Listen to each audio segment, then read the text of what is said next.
नमस्कार, मी प्रणाली कापसे. वृत्तवेधच्या बातमीपत्रात आपल्या सर्वांचं स्वागत. सुरुवातीला एक नजर ठळक घडामोडींवर.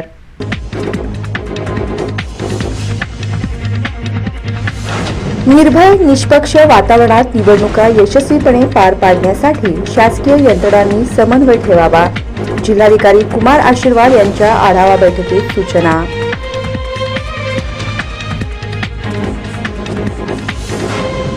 सोलापूर जिल्ह्यात एकूण 36,27,000 मतदारांसाठी 3,617 मतदान केंद्रांची संख्या. निवडणुकीसाठी 21,310 निवडणूक अधिकारी कर्मचाऱ्यांची नियुक्ती. जिल्हाधिकारी आशीर्वाद यांची माहिती.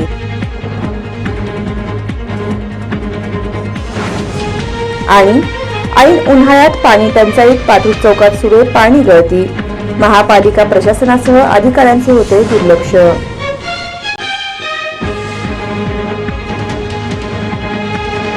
निर्भय निष्पक्ष वातावरणात निवडणुका यशस्वीपणे पार पाडण्यासाठी शासकीय यंत्रणांनी समन्वय ठेवावा असे निर्देश जिल्हाधिकारी कुमार आशीर्वाद यांनी आचारसंहिता आढावा बैठकीत दिले. भारत निवडणूक आयोगाने लोकसभा सार्वत्रिक निवडणूक 2024चा निवडणूक कार्यक्रम जाहीर केला आहे. जिल्ह्यातील सोलापूर व माढा लोकसभा मतदारसंघासाठी 12 एप्रिल रोजी अधिसूचना निघणार असून 19 एप्रिलपर्यंत उमेदवारी अर्ज दाखल करण्याची शेवटची तारीख आहे. तर 7 मे रोजी मतदान पार पडणार असून 4 जून रोजी मतमोजणी होणार आहे. निर्भय निष्पक्ष वातावरणात निवडणूक प्रक्रिया यशस्वीपणे पार पाडण्यासाठी सर्व शासकीय यंत्रणांनी परस्परात योग्य समन्वय ठेवावा व आदर्श आचारसंहितेचे काटेकोरपणे पालन करावे असे आवाहन जिल्हाधिकारी कुमार आशीर्वाद यांनी केले. यावेळी अपर जिल्हाधिकारी मोनिका सिंग, निवासी उपजिल्हाधिकारी मनीषा कुंभार, उपजिल्हा निवडणूक अधिकारी गणेश निराळी, अतिरिक्त पोलीस अधीक्षक प्रीतम यावलकर, पोलीस उपायुक्त दीपाली काळे, अजित बोराडे, अतिरिक्त आयुक्त संदीप कारंजे, अधीक्षक अभियंता सार्वजनिक बांधकाम विभागाचे संजय माळी, सहकार विभागाचे जिल्हा उपनिबंधक किरण गायकवाड, जिल्हा परिषदेच्या मुख्य वित्त व लेखा अधिकारी मीनाक्षी वाकडे, जिल्हा कोषागार अधिकारी मोमीन, उपप्रादेशिक परिवहन अधिकारी अर्चना गायकवाड, राज्य उत्पादन शुल्क अधीक्षक नितीन धार्मिक, समाज कल्याणचे सहाय्यक आयुक्त नागनाथ चौगुले, जिल्हा अधीक्षक भूमी अभिलेख दादासाहेब घोडके यांच्यासह विविध विभागांचे विभाग प्रमुख यावेळी उपस्थित होते. दरम्यान निवासी उपजिल्हाधिकारी मनीषा कुंभार यांनी आचारसंहिता लागू झाल्यानंतर सर्व संबंधित विभाग प्रमुखांनी घ्यावयाच्या दक्षतेबाबत सविस्तर मार्गदर्शन केले. तसेच आचारसंहितेच्या अनुषंगाने आचारसंहिता कक्षाकडे दैनंदिन पाठवण्यात येणाऱ्या विविध अहवालांची माहिती दिली. तसेच शासकीय वाहनाचा निवडणूक कामात वापर होणार नाही याबाबत सर्व संबंधित विभागाने काळजी घ्यावी. सोलापूर शहर, नगरपालिका व ग्रामीण भागातील विविध शासकीय मैदाने राजकीय पक्षांना प्रचारासाठी वापरण्यास देण्याबाबत संबंधित विभागाने तात्काळ यादी एक खिडकी योजना राबवणाऱ्या भूमी अभिलेख कार्यालयाकडे पाठवावी. सार्वजनिक बांधकाम विभागाने शासकीय विश्रामगृहे राजकीय वापरासाठी उपलब्ध करून देऊ नयेत अशी माहिती त्यांनी दिली. सोलापूर शहर जिल्ह्यातील नागरिकांसह राजकीय पक्षांनी आदर्श आचारसंहितेचे तंतोतंत पालन करावे. तसेच आचारसंहितेचा भंग करणाऱ्यांवर तात्काळ गुन्हे दाखल करण्यात येतील असे आवाहन जिल्हाधिकारी तथा जिल्हा निवडणूक अधिकारी कुमार आशीर्वाद यांनी केले. लोकसभा सार्वत्रिक निवडणूक 2024 साठी भारत निवडणूक आयोगाने 16 मार्च 2024 रोजी निवडणूक कार्यक्रम जाहीर केलेला असून 42 सोलापूर अनुसूचित जाती व 43 माढा या लोकसभा मतदारसंघाचा निवडणूक कार्यक्रम घोषित झालेला असून जिल्ह्यात निवडणुकीची अधिसूचना प्रसिद्ध झाल्यापासून आदर्श आचारसंहिता लागू झालेली आहे. तरी सोलापूर जिल्ह्यातील सर्व नागरिकांनी व राजकीय पक्षांनी आदर्श आचारसंहितेचे तंतोतंत पालन करावे असे आवाहन जिल्हाधिकारी तथा जिल्हा निवडणूक अधिकारी कुमार आशीर्वाद यांनी केले. जिल्हाधिकारी कार्यालयात आयोजित राजकीय पक्षांच्या प्रतिनिधींच्या आढावा बैठकीत जिल्हाधिकारी कुमार आशीर्वाद बोलत होते. यावेळी अपर जिल्हाधिकारी मोनिका सिंग ठाकूर, निवासी उपजिल्हाधिकारी तथा आदर्श आचारसंहिता कक्षाच्या नोडल अधिकारी मनीषा कुंभार, उपजिल्हा निवडणूक अधिकारी गणेश निराळी, जिल्हा परिषदेच्या मुख्य वित्त व लेखा अधिकारी तथा खर्च समितीच्या नोडल अधिकारी मीनाक्षी वाकडे यांच्यासह इंडियन नॅशनल काँग्रेसचे मनीष गडदे, नंदकुमार पवार, भारतीय जनता पार्टीचे अनिल कंदलकी, शिवसेना ठाकरे गटाचे जर्गीस मुल्ला, मार्क्सवादी कम्युनिस्ट पार्टीचे नरसिंग मेहत्रे, मोहन कोकुल, राष्ट्रवादी पार्टीचे संतोष जाधव, शिवसेना शिंदे गटाचे अमोल शिंदे, आम आदमी पार्टीचे खतीब वकील, बसपाचे शिलवंत काळे आदी पदाधिकारी उपस्थित होते. सोलापूर जिल्ह्यात एकूण 11 विधानसभा मतदारसंघ आहेत. 42 सोलापूर अनुसूचित जाती व 43 माढा असे 2 लोकसभा मतदारसंघ आहेत. सोलापूर जिल्ह्यात एकूण पुरुष मतदार 18,76,498, स्त्री मतदार 17,50,297 व इतर मतदार 280 असे एकूण 36,27,075 एवढे मतदार व 4,591 सैनिक मतदार आहेत. जिल्ह्याचा मतदाराची सरासरी 15 मार्च 2024 रोजी 76.74% एवढी आहे. मतदारांचे लिंग गुणोत्तर 933 आहे. जिल्ह्यामध्ये 18-19 वयोगटातील एकूण मतदार 52,783 असून 20 ते 29 वयोगटातील मतदार 7,12,147 इतके आहेत. 85 वर्षांवरील मतदारांची संख्या 54,991 असून दिव्यांग मतदार संख्या 27,194 इतकी आहे. सोलापूर जिल्ह्यामध्ये एकूण मूळ मतदान केंद्र 3,599 व 18 सहाय्यकारी केंद्रे अशी एकूण 3,617 मतदान केंद्रे आहेत. तसेच 3,599 मतदान केंद्रस्तरीय अधिकारी आहेत. जिल्ह्यामध्ये एकूण 27 मतदान केंद्रे संवेदनशील आहेत. जिल्ह्यामध्ये 50% मतदान केंद्रांवर वेबकास्टिंग करण्यात येणार आहे अशी माहिती जिल्हाधिकारी कुमार आशीर्वाद यांनी दिली. जिल्ह्यासाठी मतदान प्रक्रिया राबवण्यासाठी एकूण 8,518 बॅलेट युनिट, 4,903 कंट्रोल युनिट व 5,276 व्हीव्हीपॅट इतक्या ईव्हीएमची प्रथमस्तरीय तपासणी करून त्या पोलीस बंदोबस्तात स्ट्रॉंग रूममध्ये ठेवण्यात आल्या आहेत असे त्यांनी सांगितले. दरम्यान मतदान केंद्रासाठी 21,310 अधिकारी व कर्मचारी, खर्चाच्या देखरेखीसाठी 805 कर्मचारी, 218 व्हिडिओग्राफरची संख्या, सूक्ष्म निरीक्षक 455, सेक्टर ऑफिसर 366, स्टॅटिक सर्व्हेलन्ससाठी 48 पथके, फ्लाइंग स्क्वॉड 46 पथके, 48 पथके व्हिडिओ पाळत ठेवण्यासाठी व्हिडिओ पाहणाऱ्या पथकांची संख्या 13, खाते कामासाठी 11 पथके स्थापन करण्यात आली असल्याचे जिल्हाधिकारी आशीर्वाद यांनी सांगितले. IIFL फायनान्सला आरबीआयचा दणका, गोल्ड लोन वितरणावर बंदी घातली आहे. एका महिन्यात आरबीआयची दुसरी मोठी कारवाई आहे. भारतीय रिझर्व्ह बँक आरबीआयने IIFL फायनान्सला दणका देत त्याविरुद्ध कठोर कारवाई केली आहे. आरबीआयने IIFL फायनान्सला गोल्ड लोन वितरणावर बंदी घातली आहे. असं असलं तरीही कंपनी तिच्या सध्याच्या गोल्ड लोन पोर्टफोलिओची सेवा सुरू ठेवेल. त्यामुळे आरबीआयच्या या निर्णयाचा जुना ग्राहकांवर काही परिणाम होणार नाही. स्पेशल ऑडिट नंतर जर समाधानकारक निकाल आल्यास IIFL फायनान्सला दिलासा दिला जाऊ शकतो असे आरबीआयने म्हटले आहे.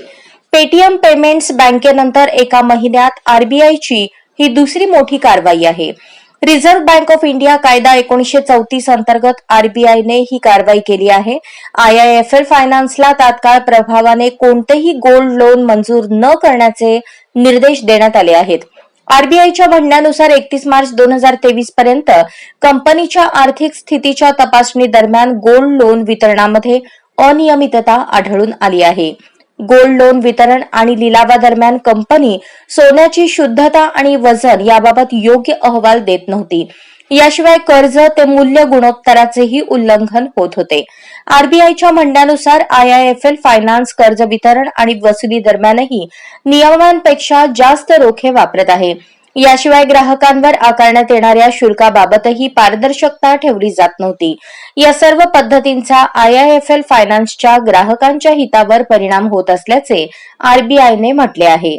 गेल्या काही महिन्यांपासून कंपनीच्या अधिकाऱ्यांसह आरबीआय या त्रुटी दूर करण्याचा प्रयत्न करत होते, पण यामध्ये काही सुधारणा होत नसल्याने आरबीआयने आता कारवाई केली आहे. एकीकडे उन्हाळ्यामध्ये पाण्याची टंचाई जाणवत असताना दुसरीकडे पात्रूट चौक या ठिकाणी पाणी गळती लागल्याने पाणी वाया जात असल्याचे चित्र दिसून येत आहे. सध्या सोलापूर शहर जिल्ह्यामध्ये पाणी टंचाईचा सामना करावा लागत आहे. भीषण स्वरूपात पाणी टंचाई असून पाणी पुरवठा विस्कळीत झाल्याने नागरिकांना पाणी टंचाईला सामोरे जावे लागत आहे. मात्र दुसरीकडे पिण्याचे पाणी वाया जात असल्याचे चित्र आहे. एकीकडे उन्हाळ्यामध्ये पाणी टंचाई जाणवत असताना दुसरीकडे पाथरूट चौक या ठिकाणी पाणी गळती सुरू असल्याचे पाहावयास मिळत आहे. विशेष म्हणजे डांबरी रोड खालून ही गळती बारीक स्वरूपात सुरू आहे. स्वच्छ आणि निर्मळ पिण्याचे पाणी अशा पद्धतीने वाया जात असल्याने नागरिकांमधून संताप व्यक्त केला जात आहे. दरम्यान उजनी जलवाहिनीला ठिकठिकाणी गळती लागल्याने दुरुस्तीचे काम हाती घेतले आहे. त्यामुळे पाणी पुरवठा एक रोटेशन एक दिवस पुढे गेला आहे. त्यामुळे शहरवासियांना 5 ते 6 दिवसानंतर पाणी मिळत आहे.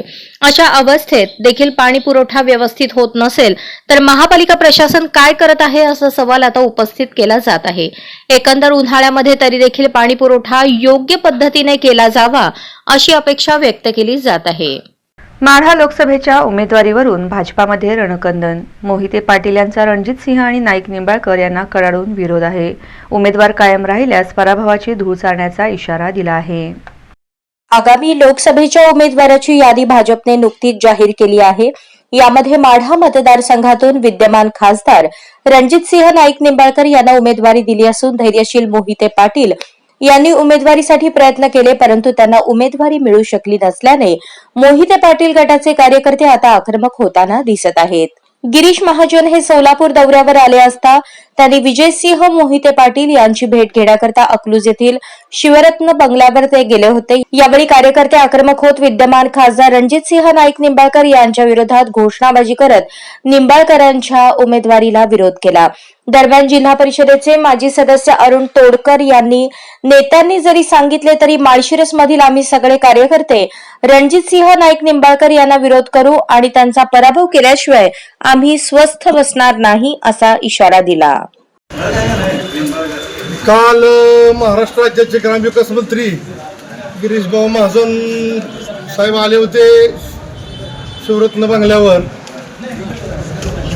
तिथं माढा लोकसभेची उमेदवारी विद्यमान खासदारांना जाहीर झाली. त्याबद्दल मी प्रथमतः निषेध करतो. ज्या मोहिते पाटील फॅमिलीतील 8 जिल्हा परिषद सदस्यांनी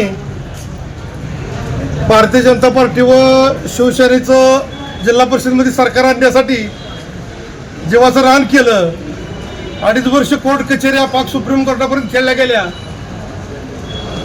त्या 15 दिवसाच्या अंतरात विद्यमान आमदार राम सातपुते साहेब यांना माळशिरस विधानसभेवर निवडून आणलं गेलं.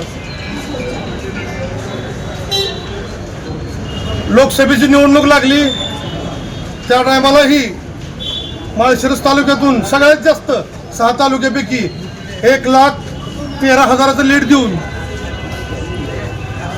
विद्यमान खासदार लोकसभेला निवडून आणले.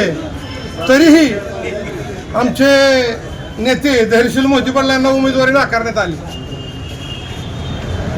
म्हणून महाराष्ट्र राज्याचे विधान परिषदेचे सभापती रामराजे निंबाळकर साहेब व महाराष्ट्र राज्याचे माजी उपमुख्यमंत्री विजयसिंह मोहिते पाटील साहेब जो काही निर्णय घेतील ते कार्यकर्त्यांची काल शिवरत्न बंगल्या ठिकाणी मिटिंग झाली. त्या तिथं जे ते ज्येष्ठ नेते जो काही निर्णय देतील ते कार्यकर्त्यांनी मान्य करायचं असं आमचा निर्णय झालेला आहे. आणि 100% धैर्यशील मोहिते पाटील लोकसभा निवडणूक लढवणार ही काळ्या दगडावरची पांढरी आहे. पण भाजपच्या विरोध जाण्याची डेअरिंग मोहिते पाटील करतील का यांना? 100% करते.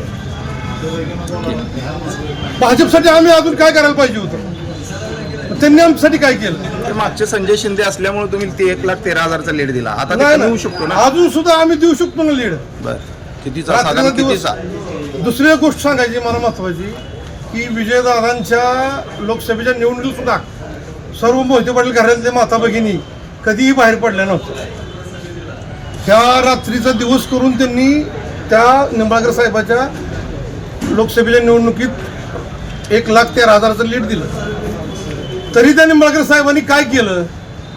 एवढी नाराजी का निंबाळकर? हे काय आमच्या विरोधकांनाच घेऊन हिंडायला लागले ना निंबाळकर साहेब. सोलापूर महानगरपालिका अधिकारी, ठेकेदार, माजी नगरसेवक यांच्या निषेधार्थ भवानीपेठ परिसरमधल्या गटारीच्या घाणपाण्यात अनोख्या पद्धतीचे आंदोलन करून निषेध नोंदवला.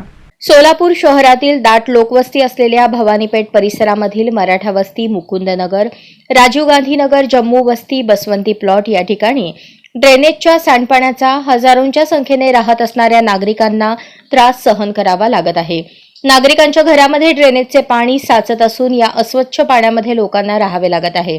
दरम्यान या समस्येकडे लक्ष वेधण्यासाठी तरुणांनी अनोख्या पद्धतीने आंदोलन केले असून या अस्वच्छ सांडपाण्यामध्ये बसून या घटनेचा निषेध नोंदवला आहे.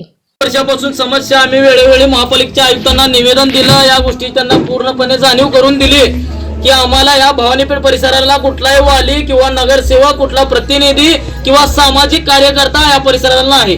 त्याच पद्धतीने गेल्या 29 तारखेला आम्ही नाही का या परिसरामधले सर्व चेंबर लाईन बदलण्यात यावे. जे 8.5 लाख रुपये निधी सार्वजनिक शौचालयासाठी मंजूर झालेले ते काम करण्यात यावे. पैसे पूर्ण उचलले, ठेकेदारांनी कोणतंही काम केलं नाही.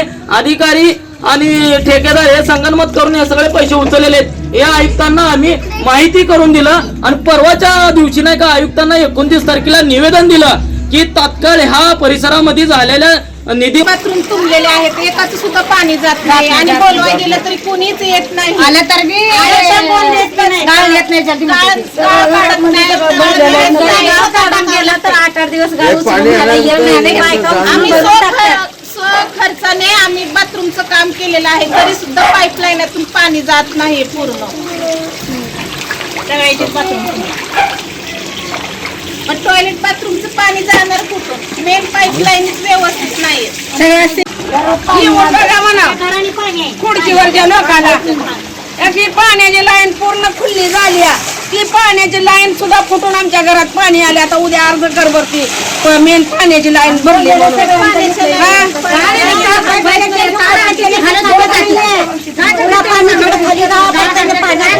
नगरला मुकीमनगर भवानीपेठ मध्ये कोण वारस नसल्यासारखं झालेलं आहे.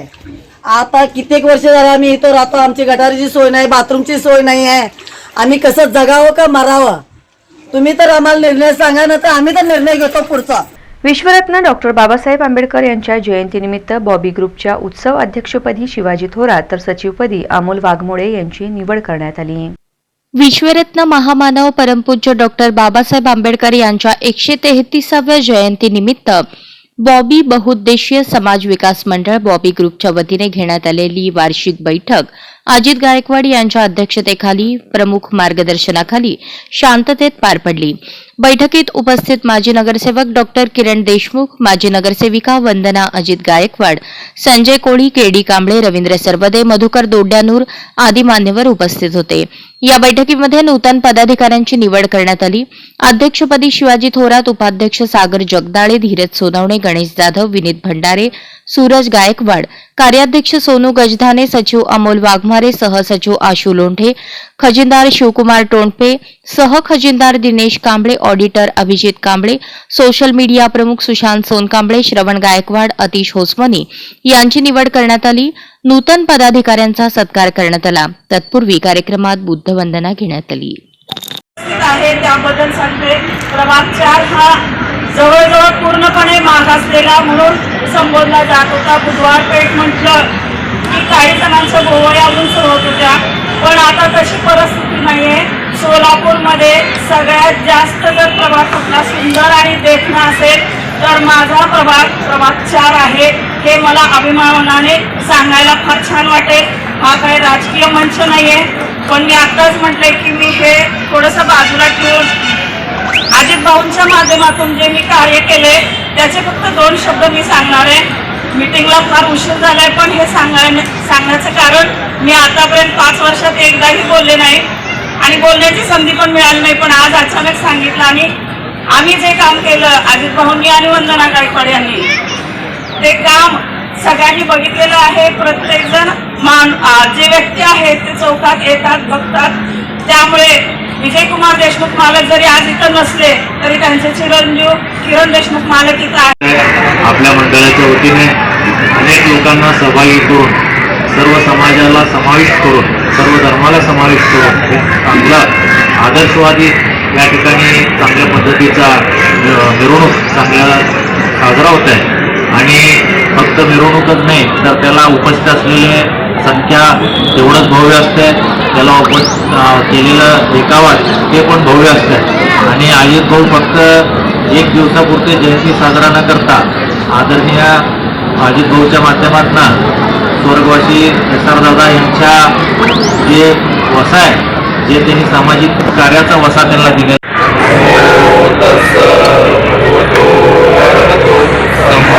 महाराष्ट्र राज्य चैतन्य जपसंकुल करकंब यांच्या वतीने त्रैमासिक सभेचे आयोजन करण्यात आले. महाराष्ट्र राज्य चैतन्य जप संकुल करकम यांच्या वतीने त्रैमासिक सभेचे आयोजन करण्यात आले होते. सुरुवातीला सद्गुरू ब्रह्मचैतन्य गोंदवलेकर महाराजांच्या प्रतिमेचे पूजन आणि दीप प्रज्वलन जपसंकुल कार्याध्यक्ष धैर्यशील देशमुख, वीणादेवी देशमुख, गणपत जगताप, अर्जुन जाधव, विजय लोंढे, सेवेकरी मंगल रसाळ, मिलिंद उकरंडे, विजय भागवत, ज्ञानेश्वर दुधाणे यांच्या हस्ते करण्यात आले.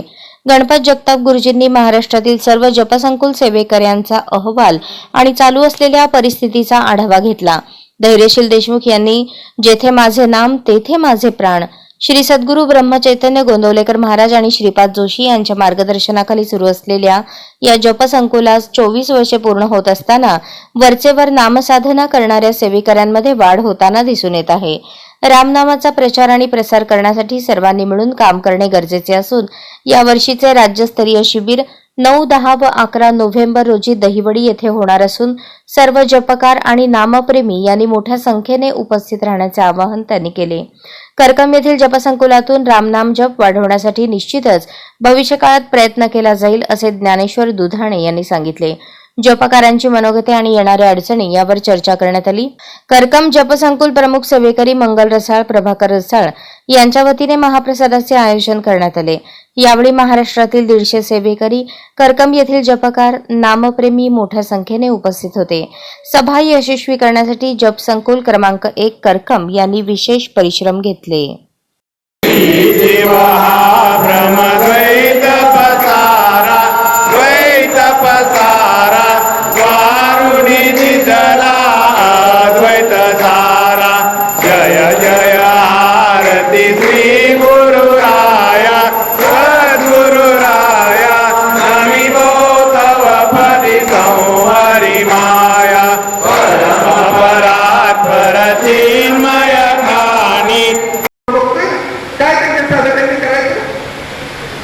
काय करायचं त्यांनी. मग आज एवढा आपल्याला महाराजांचा का माणूस मिळालाय. मग ज्यांच्याविषयी म्हणजे खरं तर महाराजांचं चरित्र आणि हे सगळं अभ्यास तर शेकडो वर्षात असा माणूस कोणी नाही हे आपण निश्चितपणे जाणलं पाहिजे. म्हणजे संत ज्ञानेश्वर महाराज, संत तुकाराम महाराज यांच्या पंक्तीला जाऊन बसणार महाराज, त्याच्यापेक्षा वेगळं नाही.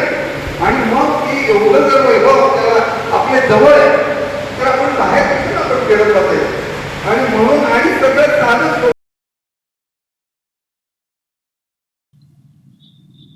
सोलापूर लोकसभेचा तिढा अद्यापही सुटला नाही. प्रणिती शिंदे यांच्या तोडीस-तोड उमेदवार देण्यासाठी भाजपची चाचणी चालू आहे.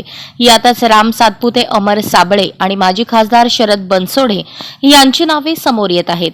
सागर बंगल्यावर सोलापूरमधील भाजपच्या आमदारांची फडणवीस यांनी बैठक घेतली. ही बैठक संपल्यानंतर सागर बंगल्यावरून शरद बनसोडे यांना फोन आल्याचे वृत्त समोर येत आहे. शरद बनसोडे यांना लोकसभेसाठी इच्छुक आहात का अशी विचारणा फोनवरून झाली असल्याची माहिती समोर येत आहे. दक्षिणचे आमदार सुभाष देशमुख यांना विचारले असता ते म्हणाले की सोलापूर उमेदवार निवडीचे अधिकार उपमुख्यमंत्री देवेंद्र फडणवीस यांना दिले आहेत. सोलापूर राखीव लोकसभेसाठी 40 जण उमेदवारीसाठी इच्छुक आहेत. त्यामुळे फडणवीस हा निर्णय घेतील. उमेदवार कुणी का असेना, कमळ हाच उमेदवार समजून आम्ही सर्वजण काम करणार असल्याचे देशमुख म्हणाले. रविवारी सोलापूर जिल्ह्यातील भाजपच्या आमदारांची उपमुख्यमंत्री देवेंद्र फडणवीस यांनी बैठक घेतली. माजी खासदार ॲडव्होकेट शरद बनसोडे यांना देवेंद्र फडणवीस यांनी फोन केल्याच्या बातम्या वर्तमानपत्रात छापून आल्या आहेत. याचबरोबर सोलापूरसाठी इच्छुक माजी खासदार अमर साबळे हे सोमवारी दुपारी उपमुख्यमंत्री फडणवीस यांच्या मुंबईतील सागर बंगल्यावर जाऊन त्यांची भेट घेतली. बराच वेळ त्यांची चर्चा झाल्याची माहिती समोर आली आहे. त्या बातम्या सध्या प्रादेशिक वाहिन्यांवरून प्रसारित होत आहेत. दरम्यान लोकसभा निवडणूक घोषणा झाल्याने राजकीय घडामोडींना वेग आला आहे. लोकसभेसाठी माळशिरसचे आमदार राम सातपुते यांचेही नाव समोर येत आहे. त्यामुळे आता उमेदवारीत नक्की बाजी कोण मारणार याकडे संपूर्ण सोलापूर शहर जिल्ह्याचे राजकीय लक्ष लागले आहे. बातमीपत्राच्या शेवटी पुन्हा एक नजर ठळक घडामोडींवर.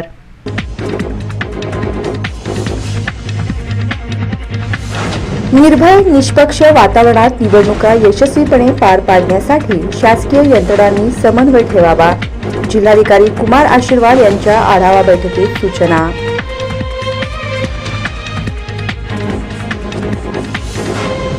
सोलापूर जिल्ह्यात एकूण 36,27,000 मतदारांसाठी 3,617 मतदान केंद्रांची संख्या.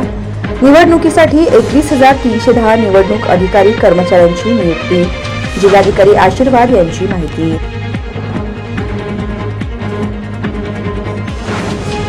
आणि ऐन उन्हाळ्यात पाणी टंचाईत पातूर चौकात सुरू पाणी गळती. महापालिका प्रशासनासह अधिकाऱ्यांचे होते दुर्लक्ष.